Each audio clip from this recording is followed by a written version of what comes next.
given the way it's gone so far. I think we're back live, but I don't even know. I honestly don't know if we're streaming or not. All right. I think we're streaming. No, we are streaming. This is great. Okay. Well, I guess to summarize the cage match, I didn't like it. You liked it. That's it with the cage match. Yeah. Yeah, I did like it. I thought the cage match was good. At this point, I have no idea what to do with the show because we're kind of halfway in, halfway out. You know?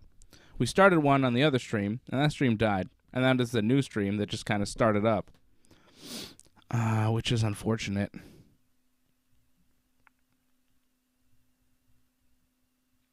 Give this one a shot, I guess. I don't know. Maybe we should end this and wrap up. Try again. Yeah, let's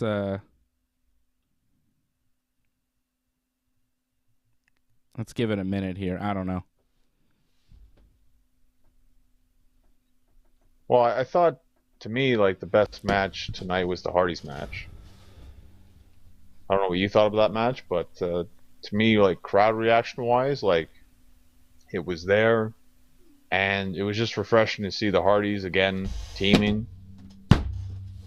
Wasn't exactly a perfect match, but to me, I thought it was the best thing that I saw tonight. The Hardys match? Yeah, that was the best thing I saw in terms of, like, actual, like, a match. I like I thought the Thunder Rosa Britt Baker match was probably the best match. Let's try and wrap that one up. I don't know. I don't know what's happening tonight, but it's kind of a pain in the ass, to be honest. But I guess we got to wrap up the rest of Dynamite. The finish I didn't like. To the Britt Thunder match. I did not love the finish. They rushed it. Yeah. Yeah, the House of Cards I didn't love either. They did a big setup for the thing, and then Britt set up a big House of Cards of chairs. Britt falls off onto it. And Britt didn't kind of crash through everything. She just kind of hit one chair and flew off. It looked painful, but I don't think it had the impact that they were going for. And then the thumbtacks came out. I mean, they brought everything out. There was no chair. There's no tables. I don't think nobody went through a table. No. But there was a lot of chairs and then thumbtacks. And Thunder got backdropped on thumbtacks for a 2 count. Britt put a glove on, went for the lockjaw. Thunder bit her, got out of it, smashed Britt's hand into some thumbtacks, hit a power bomb on Britt into tacks, and then Britt rolled out of the ring. Right? The finish was weird. Thunder hits a powerbomb on Britt. Britt rolls out of the ring. She goes for a chair. The ref seems to be talking to them like, get back in the ring because it's 9:59. So Britt gets hit with a powerbomb onto tacks, rolls out of the ring to avoid getting pinned, grabs a chair for some reason, kind of swings wildly at Thunder, doesn't really hit her. Thunder and Britt both kind of stumble back into the ring. Thunder grabs Britt, drags her into the, just kind of leads her into the middle of the ring, picks her up, Thunder driver into the tacks, 1, 2, 3. It seemed like a rush finish. It seemed like they had more planned, but they ran out of time. And this is a big thing, too, with matches. Like, if you have a bad finish, that's the last thing people remember. So that kind of stands out, like, as a sore thumb, in a sense, where that can ruin a lot of good work that you just put into that match. Because if the finish comes out like that, it just feels like the match wasn't successful. Yeah, I don't know. I think that they did enough good stuff that it doesn't ruin the match for me. I think they did well enough that it doesn't totally kill the match, but I know what you mean. And I'm a little bit surprised. Like, that's going to be my match of the night because they worked so hard. They did so much. They took a lot. They both bled. it wasn't perfect, but I thought it was the most exciting match, the most important match on the show. So I'm giving it my match of the night. The Hardys and Private Party, I'm a little bit surprised that you're giving match of the night. It was pretty good, but it wasn't like it wouldn't be my second best match of the night. So I'm surprised you're giving it the number one spot for you. To me, just keeping it simple is the best. Like, you don't need to do a bunch of crazy spots. Like, just keep it simple wrestling. That works, and the crowd loved it. Like, just having Jeff come in at the end, that works. Yeah, Jeff didn't do that much, right? He just kind of got the hot tag. Crowd went nuts for him, but crowd was really hot for the hot tag. Went bananas. But after that, he didn't do that much. The swanton he hit on Isaiah for the finish was nasty. He landed full body right on Isaiah, who was just crushing him. Probably broke some ribs. We've seen Jeff lately do that quite a few times, actually. I don't know if he's doing it on purpose or not, but he's been doing it quite a few times, I feel. He did in WWE not too long ago as well. Well, I think the alternative would be him kind of taking a good chunk of that on his ass and legs and hips. And I think he's kind of done doing that, so he's just going to land flat on you.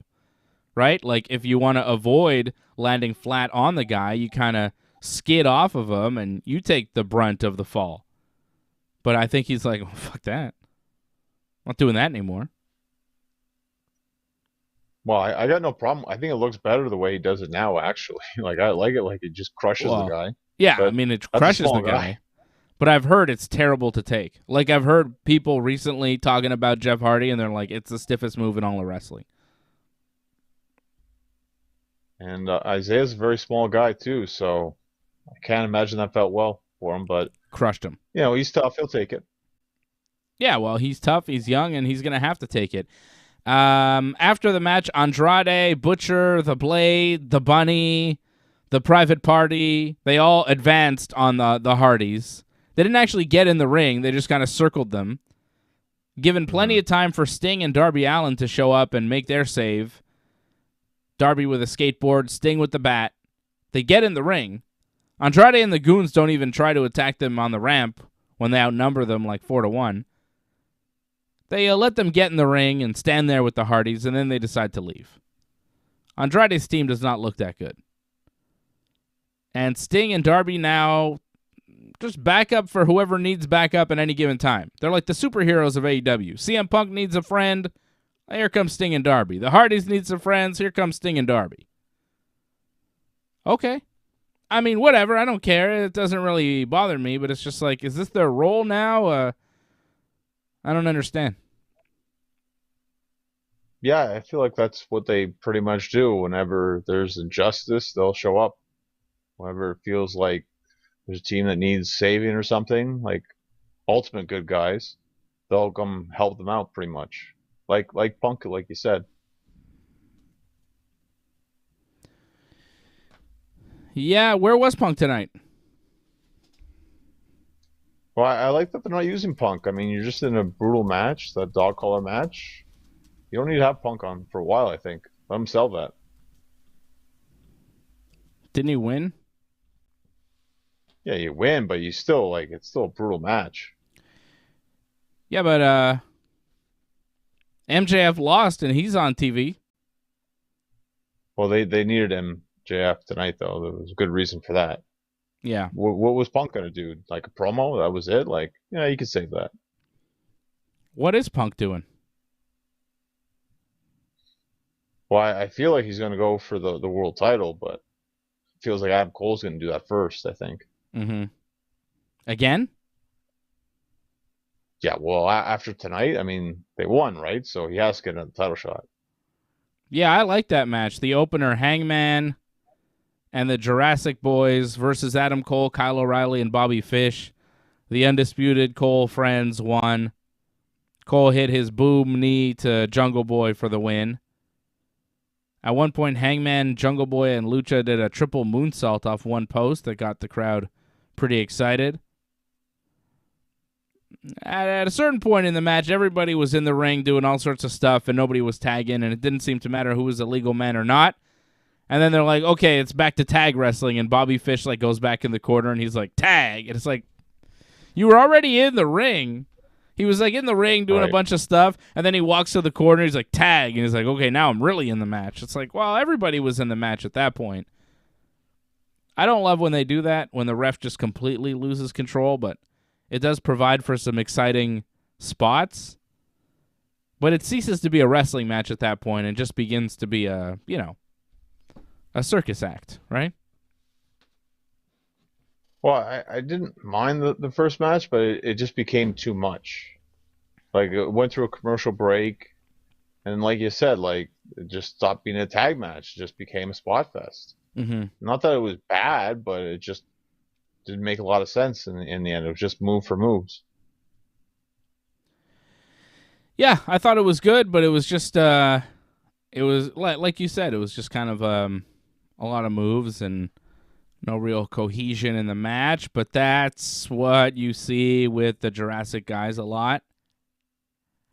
Keith Lee and Ricky Starks and Will Hobbs are all interviewed at the same time, and Starks and Lee seem to have some sort of feud going on, but they're not wrestling each other.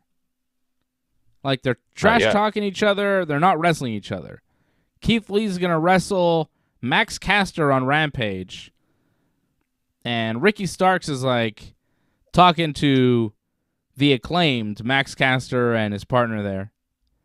Backstage later on in the show, Ricky Starks tells those guys, hey, you better beat up Keith Lee on Rampage because we're sick of these guys coming in and stealing what's ours, tired of guys coming in from other companies and taking our spot type of thing. And then Swerve Scott, who's one of those guys, is like, oh, you're tired of people coming in and taking what's yours? How about we have a match on Rampage? And I'm not sure if that got made official, but why would Ricky Starks be feuding with Keith Lee and they not wrestle? Like, what? What the hell is this? Like, he's very concerned with Keith Lee getting beat up, and then he doesn't actually ever wrestle Keith Lee, and then he's going to probably wrestle Swerve instead, and then Keith Lee's going to wrestle Max Caster for some reason. Like, if Ricky Starks and Keith Lee want to wrestle each other so bad, why don't they just do it? I guess it's a big match they want to do probably on Dynamite, not on Rampage. It's going to be on like 11:30, so I can understand that.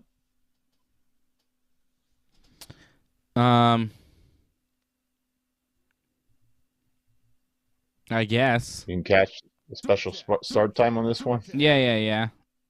Rampage is going to be at 11:30? I thought 11. 11:30? Good God. I thought I heard 11:30. Either way, it's late.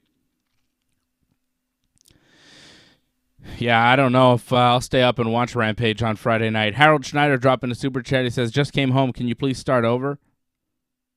Sorry, Harold. I already did. Yeah, we kind of did already. Like, we had a bunch of technical glitches. The show almost ended like 10 minutes ago, to be honest. I could have just ended it. I thought about it. I don't know what happened with the internet. We seem to be fine now, right? Like, everything's good? Like, the first 10 minutes of the show were a total clusterfuck, and now everything is, like, fine again. What happened? Sounds like a Dynamite. Yeah. Dynamite's bleeding into our show, goddammit. So, yeah, I don't know what this show's going to look like when it's a full video later, but I guess it'll be half and half. I don't know. Enjoy the live show while you have it. So thank you, Harold. Brian Firth is our super chat leader. He dropped the super chat on the other video that we started before. That died out because the internet just crapped out on us. It seems to be fine now. I like fingers. Yeah, I liked what we had next on the show, the Jon Moxley, Bryan Danielson versus Chuck Taylor and Wheeler Yuta match. I thought that was maybe the best match of the night, next to the Thunder and Britt match, which I liked, but I really liked this tag match here too. William Regal on commentary Bryan and Moxley beating up Yuta. Yuta taking the yes kicks from Bryan, asking for more. Bryan kind of smiling like, okay, and then he gave him more, laid it in. Bryan hit him with a Saito suplex, bridged for the cover. Yuta kicked out at 2. Bryan kind of smiled like, okay, this kid's got something. And the crowd actually chanted Yuta. That's how good Bryan Danielson is. He can make anybody look good. The crowd actually chanting for Yuta. I don't think I've ever heard a Wheeler Yuta chant or even a reaction for Wheeler Yuta. But Bryan Danielson and Jon Moxley as well made Yuta look like $1 million here. They get the win over Chuck and Wheeler. Moxley putting the bulldog choke on Wheeler, making him tap. William Regal came down to the ring after the match, and Wheeler left with Trent and Chuck and Orange and Danhausen, that whole group. Starts to leave after the match, after losing, but then decides to go back in the ring and leave his friends on the ramp. Wheeler goes to shake Regal's hand. Regal doesn't shake his hand, slaps Yuta instead. And Yuta then kind of, puffs his chest out at Regal, and then Bryan and Moxley kind of surround Wheeler like, yeah, you don't want to do that, my friend. And then Regal says, you better leave. You've done good, but you better leave the ring before you get yourself into trouble. I thought that was fantastic. It was a great match, great post-match little thing there with Wheeler Yuta. He recognizes he's with a crew of complete jabronis, and he wants to be with the cool guys. He wants to be with the real wrestlers. I think Wheeler Yuta is the type of performer that would do really well with this group. And away from the other group of just kind of goofballs. The Orange and Danhausen and Trent and Chuck goofball circus. Get away from there, Wheeler. Go with the serious wrestlers. If I had to come to the ring and Danhausen and Orange Cassidy were my backup, I'd be looking for greener pastures as well. But it looks like Regal is not impressed with Wheeler enough. And I wonder, will the best friends accept him back in the group now that he's shown that he's willing to leave them at any moment? Interesting segment there. Made Wheeler Yuta interesting. That's a first. Yeah, this was fine. I had no problem with it, but I mean, it was pretty much just an elaborate squash match. Like, for the most part, Moxley and Danielson just pretty much dominated them. I feel like Chuck Taylor got a bit of offense in, but not that much, and not to the extent where it's like, uh-oh, now it feels like they're going to come back on this match. Like, that never really happened. They pretty much just got destroyed. I like to see Bryan Danielson beat people up. I got no problem with that. It's fine, but I mean, it was kind of long, though. Like, you don't need to go through a commercial break and beat them up. They're still beating them up, beat them up some more. Like, it didn't need to be that long. It's Bryan Danielson. You let him in the ring as long as you possibly can have him. I got no problem with it. I got no problem with anything Bryan's doing. I like this group, too. They're kind of baby faces, but they're also kind of heels. Like, they're heels, right? But people love them. I don't know if they're going to be heels, because, like, Regal was talking about how they're pro wrestlers, and now we have a heel group that's anti-pro wrestlers. So I feel like they might go against them, I think. I could see that. It would make sense. We'll get to the Jericho thing in a minute here. FTR interviewed backstage about firing Tully and needing to make a change with their manager. And then the Young Bucks arrive and they say, hey, you can hire the best there is, the best manager in the world, but in the end, you'll always be the second best tag team in AEW. So I guess the Bucks and FTR are going back into some sort of program.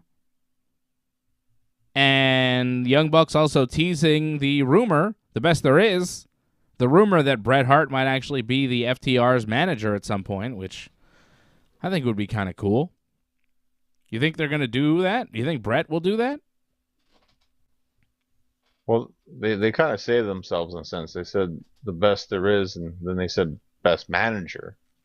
I mean, Brett was never really a manager. I think No, he was but in Natty's corner once. you know what they're doing So there. Come on. yeah, but it's also the way of them getting out of it too. Like, oh, they didn't mean Brett; they meant some other guy who's a really good manager. It could be Arn Anderson. I could definitely see that. Yeah, replacing Tully with Arn. I guess Arn needs a guy. Arn's not going back to WWE with Cody. Is Cody even going to WWE? Yeah, I think Cody's going to wrestle Seth Rollins. Yeah. Thought he'd show up at the end of Raw in Jacksonville, though. Seemed like the time. No Cody. Yeah, but I still think he's going to show up. I mean, if you look at the possibilities, like Cody's the best choice, really, when you think about it. Yeah, for Seth, I mean, what the hell else is he going to do? Raw in Chicago on Monday, also been a hub for AEW, so maybe that's when Cody comes back. Or maybe he just shows up at WrestleMania, or maybe he doesn't. I don't know. Chris Jericho knows about the WWE because he's a sports entertainer. The Jericho Appreciation Society come to the ring. And Big Magic, who's now going under his real name, what did Jericho say it was? Matt Menard? John? Did I lose John? I think John's frozen. Am I still on? John! I can hear you again, Dave.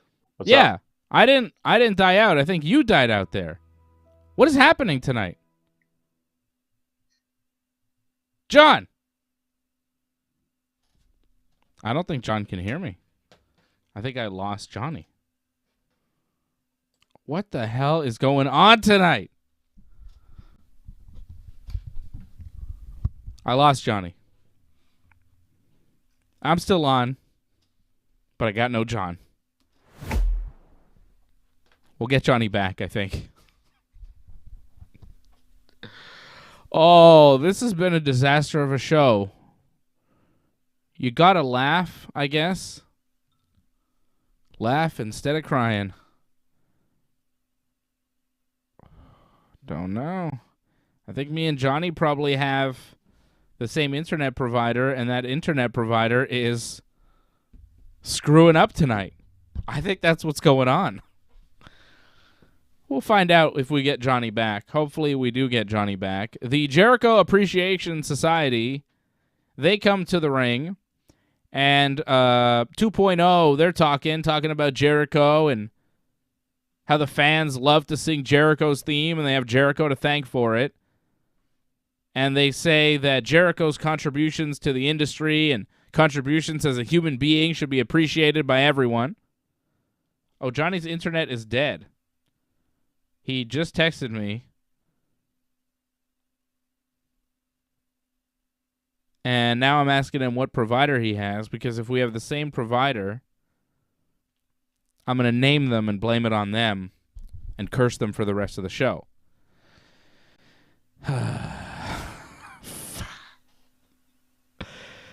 Oh, man. Hit me up on Super Chat. Give me some support tonight, guys. I need some support. I need some motivation. I got no Johnny now. I lost Johnny. God damn, pal. I can't believe I lost Johnny. All right. So they're talking about Jericho and how Jericho's great. And Jericho gets on the mic and talks about how great he is. He says, you know, the universe has been around for 4.5 billion years, and we're all lucky enough to be alive during the Chris Jericho era, which, you know, is true. I mean, as wrestling fans, you know, we saw, I mean, a lot of us, you know, people my age or older, we saw the whole entirety of Chris Jericho's career, and it was fantastic.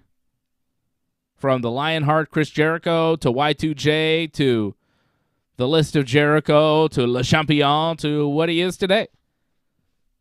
And the crowd was cheering Jericho. They're like, yeah, you're right. You're pretty awesome, Jericho.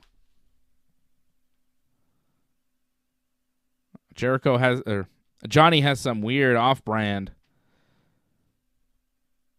internet provider. I guess internet is dropping out everywhere tonight around the city. I don't know what's happening. Oh, man. So I think we lost Johnny. I don't know if he can come back.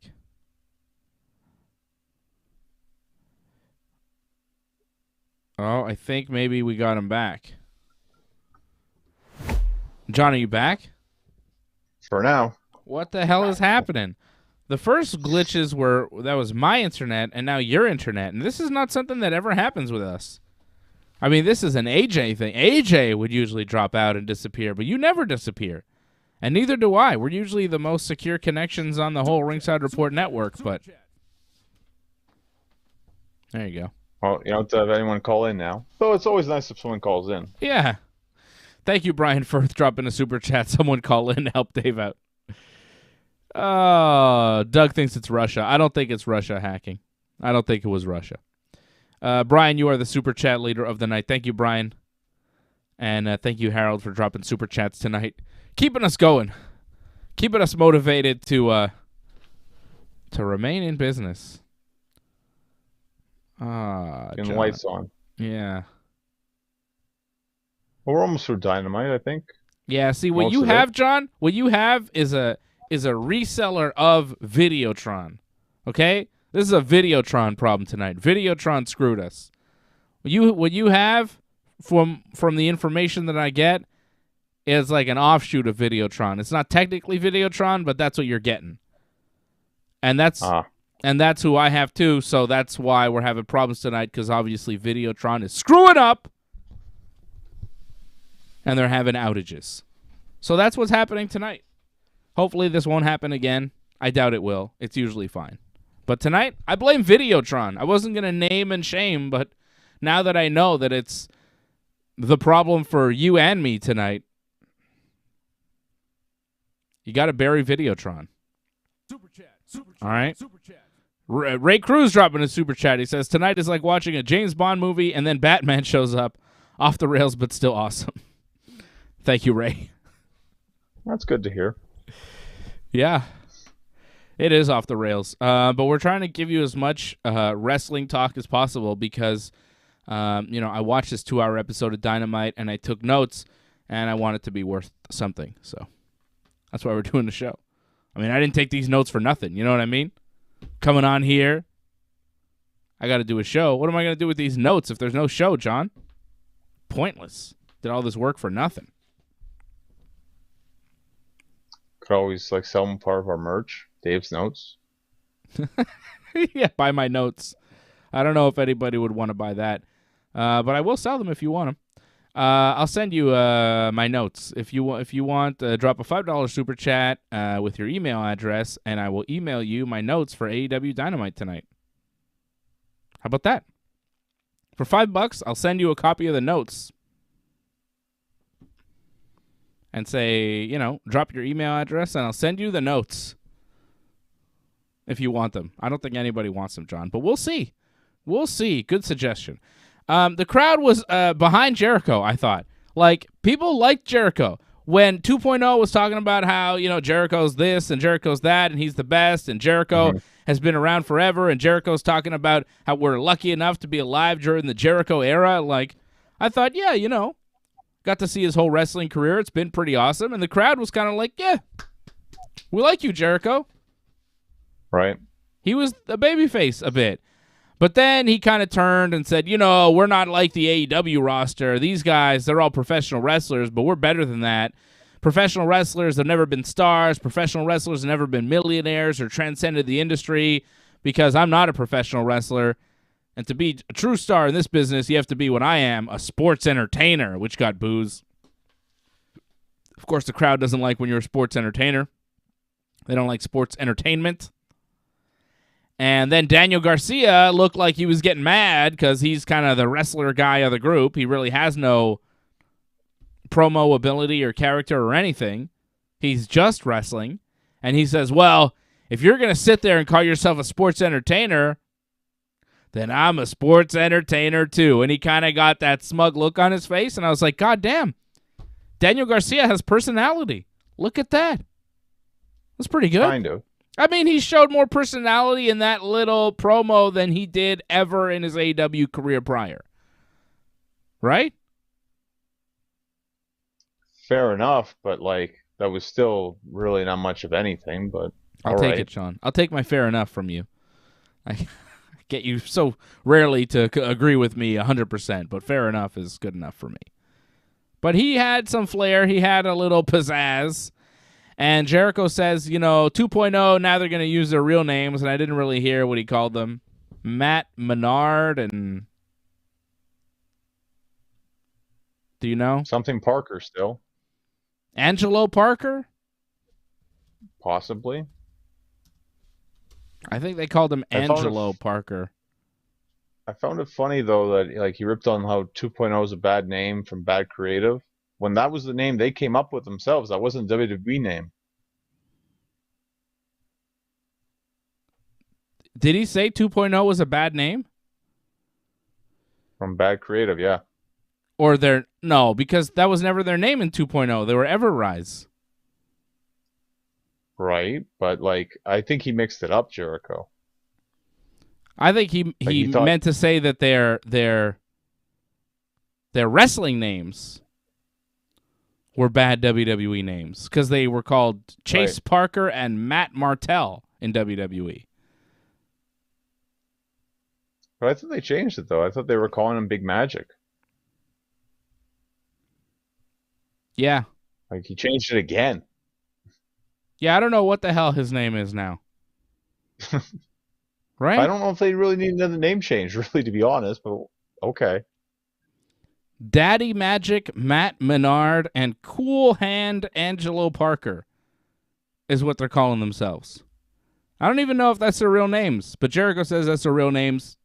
And he got a call from his good friend Kevin Owens, Kevin Steen, who said that he's got Kevin. Yeah, I mean everybody knows who he's talking about there when he says my friend Kevin, and he says he asked me to put his friends here 2.0 on Talk Is Jericho. They just got fired from somewhere, WWE. And, have them on your podcast, maybe get them a job with AEW, and Jericho did, and that's why these guys are indebted to Jericho. And Hager says that they're the Jericho Appreciation Society, the JAS, and they're here to beat up pro wrestlers. It was all right. Like, I feel like it could have been better. Like, I think Jericho shouldn't come out with the Judas song anymore. Like, if you're going to be a heel, you can't really come out with that song, I don't think. And, like, if you want to be heels, you shouldn't build, like, sympathy for these guys. Like, oh, they got fired, I got them a job. Oh, Danny Garcia was in a horrible car accident, but he fought through it. Still a wrestler. Like, yeah, people are clapping afterwards. Like, I think that was the wrong way of going about this to introduce them. I think they managed to turn the crowd against them by the end of the promo, though. Like halfway. Like I feel like they're booing parts of it, but not completely, though. Yeah. Yeah, I don't know. I mean, I thought the promo was entertaining and it was interesting, but I don't know if they are a hated heel group off of this. And I don't know if feuding with Eddie Kingston and Santana and Ortiz is going to do it. I don't know. We'll see. Eddie can cut a good promo. I think that might help a lot, but time will tell. Like, he took a nasty powerbomb last week. It might be a while before we see him. I thought Jericho's promo was really good, though, when he was talking about people forgetting about him and kind of forgetting that he is who he is. And there were moments in this promo that was okay, but yeah, overall, and it's true. It was kind of all over the place. Jericho's lost a lot of weight. Like, he's got himself in really good shape in the past few months, and that is, apparent. I saw a picture of Jericho from a few months ago and then compared with a picture of Jericho from, last week. he's really got himself back in tremendous shape. Like, there was a while there where Jericho was looking a little like he might be done. But over the past few months, he's really kind of changed himself up, given himself a slightly updated look. Again, it's like a new Jericho. He always evolves. And he's done it again. I thought it was really good. But, yeah, I don't know what they are yet. His Jericho Appreciation Society. How about Scorpio Sky and Wardlow? Scorpio gets the win to retain the TNT title tonight. Paige Van Zant, Dan Lambert, Paige's husband, Austin Vanderford. They were all ringside during this match. Ethan Page not there. I guess isn't he Scorpio's partner? I don't know. Whatever. So Paige Van Zant was there, and she gets into Wardlow's face, or ringside, during the match, and Wardlow flexes his pecs at her, which gets Austin Vanderford in between them, and he gets in Wardlow's face, and Wardlow kind of goes like, what are you going to do? And then in response, he starts making out with his wife, Paige Van Zant, in front of Wardlow. That's that's what I'm going to do. And Wardlow's like, okay. And then he grabs him and he brings him down between his legs to powerbomb him. But then Scorpio kicks Wardlow and used it as a distraction to take over and get some heat on Wardlow during the commercial. That was a weird moment during the match. What are you going to do about it? I'm going to kiss my wife right in front of you. Okay. I'm going to powerbomb you. I don't know. It was weird. It was just weird. The whole setup to that was just like, you would never see that. Like in any kind of fight whatsoever. No. Not even really you should see that ever in wrestling, to be honest. I don't know why that happened, but that happened. Yeah. Get in my face. What are you going to do about it? I'm going to kiss my wife in front of you. Oh, okay. That's weird. You know? I guess, like, Paige got in his face and Wardlow was kind of flexing his pecs to kind of be like, hey, look at me, Paige Van Zant. Like, why don't you want to be with Wardlow, you know? And Austin Vanderford, like, took exception to it, I suppose. And then he kissed her to show Wardlow. It's like, oh, you can't have her. She's mine. I think that's what they were trying to do. I really do. But it was not well put together. It was odd.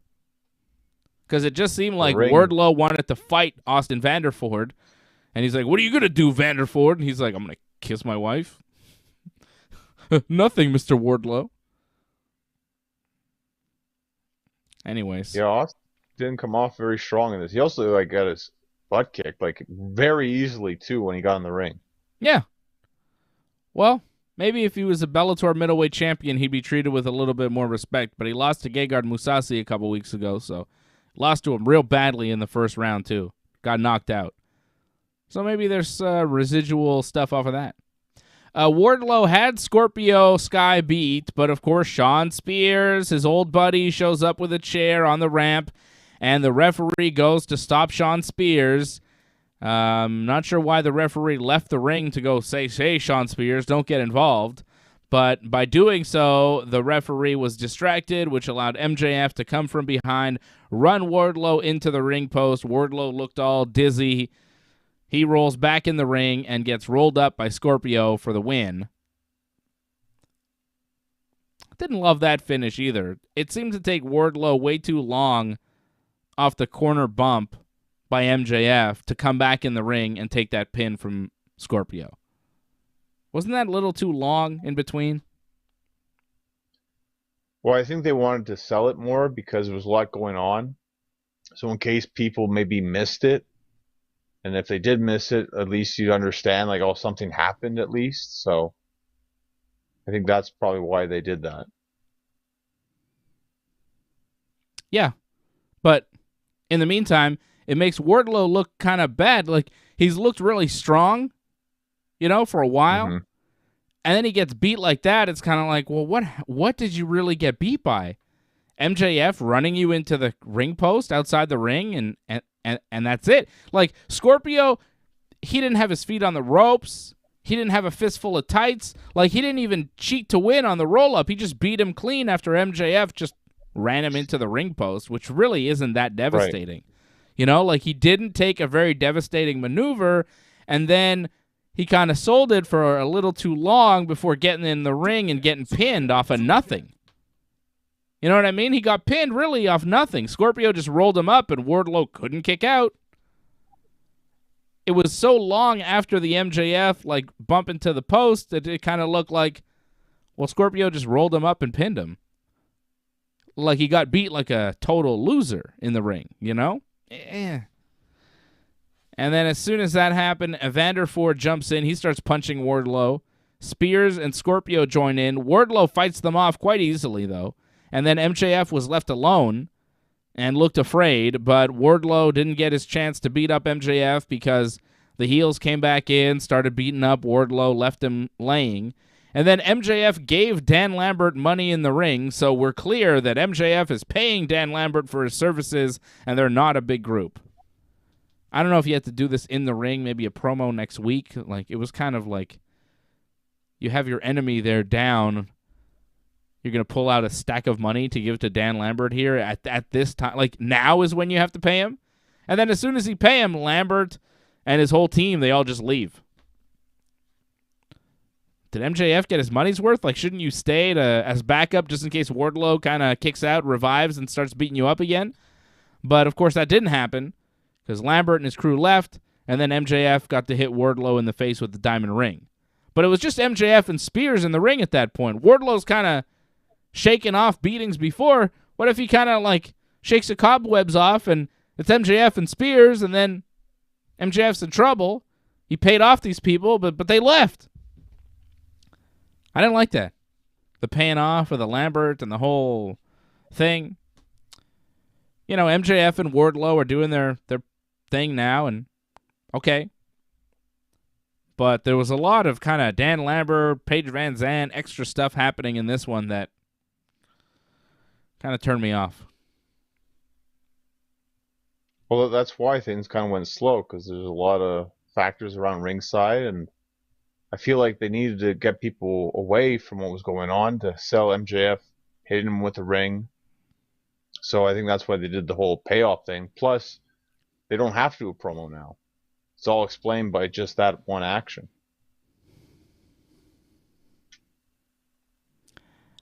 Yeah, I guess. But, like,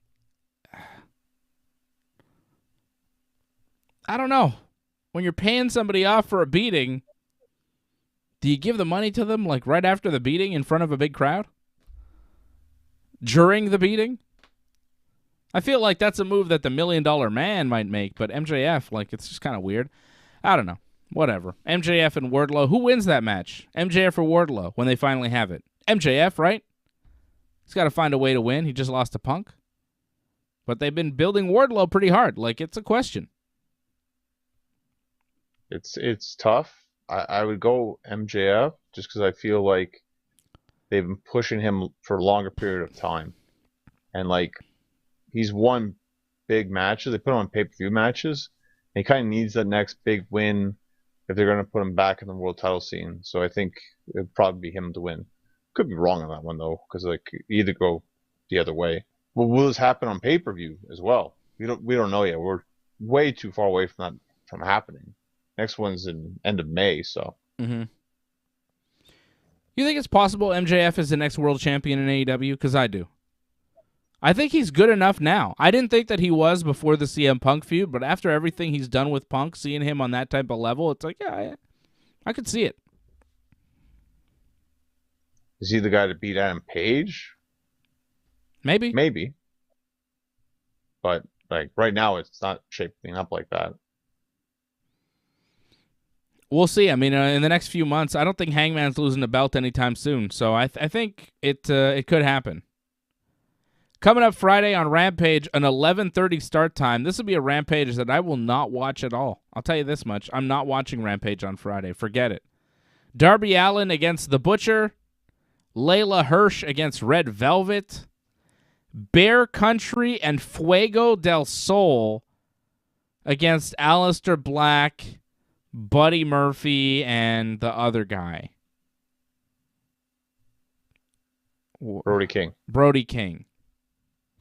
And Keith Lee versus Max Caster. I mean, I'm always down to watch Darby Allin wrestle, so I'll try to catch his match. I'd like to see Max Caster's rap on Keith Lee. I think that'll be funny. So I guess I'll tune into some of this, but kind of surprised Fuego del Sol's on TV. Come on. Well, I think they realize, again, it's 11:30 start time. Most people will probably not watch this. So it doesn't really matter who they put on. Yeah, I don't think anybody's going to be watching that show on Friday night, Rampage. But we'll be watching SmackDown, and we'll be on right after SmackDown. Doug Hepburn dropping a super chat. He says, $2.79 for a lock of Johnny's hair. Okay. Well, John, we'll send that hair off to Kingston, Ontario after the show. And there you go. There you go, Doug. John, we're selling your hair. All right? Nobody wants the notes. Nobody wants Dave's notes, but we are selling your hair, apparently. So I guess we'll have to send Doug some hair. Are you okay with that? Hair that I've left behind there over the last couple of years, no? Oh, that is so gross. Doug, you don't want it. I'm going to save you the trouble. We're not going to send it. We don't want you to go through that. The horror. You don't want to go through that trauma in your life. Thank you to Ray Cruz. Ray Cruz, you're the super chat leader of the night. Thank you, Ray. Thank you to Ray. Thank you to Brian Firth. Brian Firth, Ray Cruz, Doug Hepburn, Harold Schneider. Everybody super chatting tonight. Appreciate you guys dropping the super chats, supporting the Ringside Report Network. We had a lot of problems tonight that were all Videotron's fault. All right? Hopefully just tonight. Hopefully yeah, I think it'll be just tonight. Week. Nah, it's never really this problem has never been a problem before. Yeah, but the start of the show was kind of botched up, and then yeah, things happen. But eventually, over time, throughout the course of the night, we got through AEW Dynamite, John. We did it. We did it. Huzzah. Huzzah. AJ likes it too. Oh, thank you, AJ, for liking it. I'll be on with AJ tomorrow night, 8 p.m. Eastern Time for Ringside Report MMA. Going to give you some more winning picks. Of course, Team Dave parlay won last week on the UFC Ankalaev Santos card. The week prior, Team Fred's parlay came through. And Doug Hepburn says, AJ, I'm dropping $5 on your UFC picks, AJ, because it's time for Team AJ to come through, right? Team Fred 2 weeks ago, Team Dave last week, picking parlays, winning money.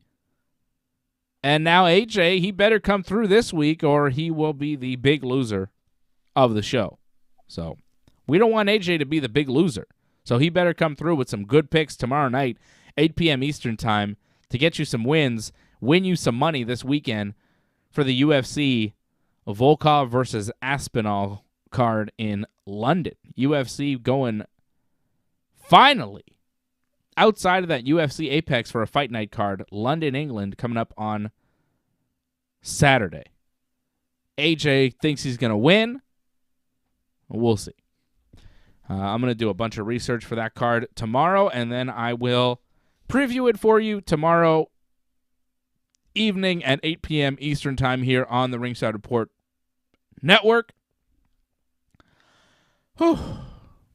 Thank you to everybody for sticking around with us tonight. I know we had some glitches, but hope we gave you a good show. Hope you enjoyed it. Thank you to the production team, bearing with me as always, trying to figure out what the hell's going on. And I think we're good now, right? Thank you to Johnny North, the big man. Thank you to me, especially me, for being so damn cool all the time. All right. How about it? And everyone watching. Yeah, everybody watching, of course. All the members, too.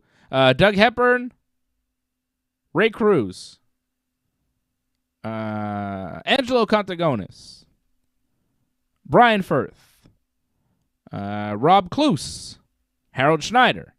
Everybody that checked in tonight, all the members, appreciate appreciate you guys. If you're not a member yet, join.ringsidereport.net. Join.ringsidereport.net. All right? And I'll be back tomorrow at 8 p.m. for Ringside Report MMA. Thank you, Ray Cruz. You are the Super Chat leader of the night. Right here on the Ringside Report Network.